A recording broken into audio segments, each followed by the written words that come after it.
श्री कृष्ण का रहस्यमयी अंत। क्यों छोड़ दी उन्होंने पृथ्वी? द्वापर युग का अंतिम समय। द्वापर युग अपने अंतिम पड़ाव पर था। महाभारत युद्ध के बाद धर्म की स्थापना तो हुई, पर साथ ही यदुवंश में धीरे धीरे अहंकार और अधर्म का बीज पनपने लगा। श्री कृष्ण जानते थे कि अब उनका कार्य पूर्ण हो चुका है। यदुवंश का विनाश।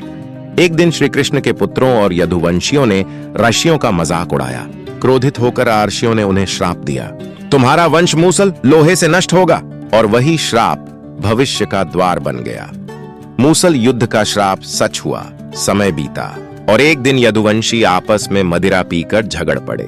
लोहे के टुकड़ों से बने मूसल एक दूसरे पर चलने लगे। देखते ही देखते पूरा यदुवंश आपस में लड़ते लड़ते समाप्त हो गया। श्री कृष्ण का वन गमन। यदुवंश के अंत के बाद श्री कृष्ण शांतचित होकर वन में चले गए। उन्होंने अपने रथ, शस्त्र और मुकुट त्याग दिए। उनके हृदय में कोई दुख नहीं था, केवल एक दिव्य शांति थी, क्योंकि वे जानते थे कि यह सब उनकी लीला थी। शिकारी जर का बाण। वन के बीच एक शिकारी जिसका नाम जर था, उसने कृष्ण के पैर के तलवे को हिरण्य की आंख समझकर बाण चला दिया। वह बाण जाकर भगवान के पैर में लगा। जब जर पास आया तो उसके सामने प्रभु स्वयं खड़े थे। शिकारी भयभीत हो गया। श्री कृष्ण का देह त्याग। श्री कृष्ण मुस्कुराए और बोले, वत्स, यह सब उसी लीला का भाग था जो मैंने आरंभ की थी।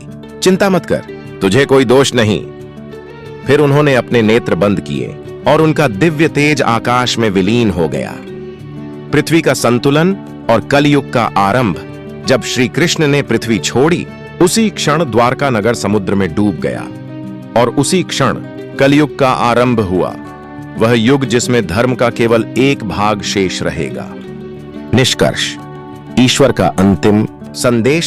श्री कृष्ण का पृथ्वी छोड़ना अंत नहीं था, बल्कि एक नई शुरुआत थी। उन्होंने मानवता को दिखाया कि धर्म कभी नष्ट नहीं होता, वह केवल रूप बदलता है। जब अधर्म बढ़ेगा, तब स्वयं ईश्वर फिर अवतरित होंगे। यही है श्री कृष्ण लीला का शाश्वत संदेश। ऐसी और सुंदर वीडियोस के लिए कृपया हमारे चैनल को लाइक, शेयर और सब्सक्राइब जरूर कीजिए और बेल के बटन को जरूर प्रेस कीजिए ताकि मेरी आने वाली नई वीडियो का नोटिफिकेशन आपको सबसे पहले मिल सके।